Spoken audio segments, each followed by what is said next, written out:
সারা দেশে বিএনপির সর্বস্তরের নেতাকর্মী সমর্থক ভাই ও বোনেরা, গত ১.৫ দশকে সারা দেশে বিএনপি সহ গণতন্ত্রের পক্ষে বিভিন্ন দল ও মতের নেতাকর্মীদেরকে অবর্ণনীয় নির্যাতন, নিপীড়ন সহ্য করতে হয়েছে। কেবল বিএনপিরই প্রায় ৬০ লক্ষেরও বেশি নেতাকর্মীর বিরুদ্ধে ১.৫ লাখ রাজনৈতিক হয়রানিমূলক মামলা দেওয়া হয়েছে। বিএনপির কেন্দ্রীয় নেতা ইলিয়াস আলী, কমিশনার চৌধুরী আলমের মতন অনেক নেতাকর্মীরা আজ পর্যন্ত নিখোঁজ, খুঁজে পাইনি আমরা। শুধুমাত্র বিএনপি করার অপরাধে হাজার হাজার নেতাকর্মী সমর্থককে গুম, খুন, অপহরণ করা হয়েছে।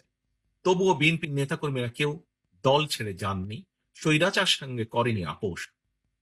আপনাদের এই সৎ সাহস এবং সততার কারণে বিএনপি আজ শুধু একটি সাধারণ রাজনৈতিক দলই নয়, বরং দেশের গণতান্ত্রিকামী স্বাধীনতা প্রিয় জনগণ বিএনপিকে বাংলাদেশের স্বাধীনতা সার্বভৌমত্বের ভ্যানগার্ড হিসেবে বিশ্বাস করে।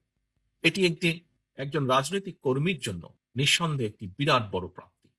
এ কারণেই দলের সর্বস্তরের প্রতিটি নেতাকর্মীকে আরো বেশি দায়িত্বশীলতার পরিচয় দিতে হবে, আচরণে হতে হবে আরো বেশি সতর্ক এবং সংযত।